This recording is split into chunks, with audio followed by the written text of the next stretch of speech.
You know, we love to be connected to the world around us at any time. My name is Pastor Matt at Susquehanna Valley Church, and I'm head pastor here. We love that connection. We love the idea that we can find out information. We can talk to somebody at any point, at any time. Hey, I want to ask you a question. I want to answer a question. How do I pray? Like maybe everything that's going on in the world has got you thinking about things you don't normally think about. And what if you're thinking about how to pray? Well, we want to talk to you about that. Obviously, we're a church. We love to pray. We'd love to be able to pray with you. You can give us a call, or you can comment on the Facebook page. We'd love to be able to help you in that journey. But how do I pray? Like, what if it's just you and you want to start praying? Where do you even begin? Well, I want to challenge you to think of it like this. Think about it from the perspective that God wants to connect with you. He's been waiting to connect with you. He just wants you to start somewhere. See, prayer we're oftentimes afraid of because it feels a little different to us. Look, when we're talking about Christianity, we're talking about faith. And faith is faith, and you're not going to get around that. There's got to be a part of you that understands and believes that God is in the room with you. He wants to hear from you. He wants to care about you. And any place you start is a good place to start. God wants to connect with you. And I think the scriptures go again and again at this idea that he wants to talk with you. They give examples of Jesus praying. They tell stories of people praying because they want us to understand that God wants people to pray. And so we treat it like he's in the room. We're going to be people of faith. We're going to believe that he listens. We're going to believe that he cares.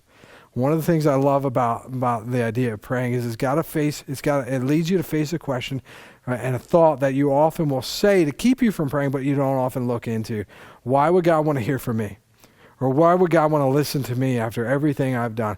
And what the scriptures do again and again is they point out story after story of somebody who thinks they weren't worthy, and God says, you are, I love you. I love the story of the prodigal father, the prodigal son. You got a son that runs away from his family, wastes his entire inheritance, and by all means he should be the black sheep. He shouldn't be welcomed back. And the son is preparing the speech as he goes home. It's his only option to go back home to the father. And he's wondering how the father's going to respond. He hopes maybe he can just be a servant in the father's house. And the story, as Jesus tells it, goes that when the father saw the son still a long way off, he ran out to him and greeted him, threw a robe around him, gave him a big old hug, welcomed him back into the family. God wants to connect with you. You're not a problem child, you're a child, and that's a big difference. And you've got to believe that when it comes to prayer. You know, I want to give you two ideas for prayer, your first prayer and your best prayer. Your first prayer, man, just treat it like you're introducing yourself to God. Yeah, he probably already knows you. And you don't even have to do this out loud. It can just be in your heart between you and him. But just introduce yourself to him. Tell him your life story and where you're struggling. If you're angry at him, tell him you're angry at him. Your first prayer should just be an honest time with God. Your best prayer is going to be a prayer not that sounds good, not that would impress other people if they heard it at the dinner table.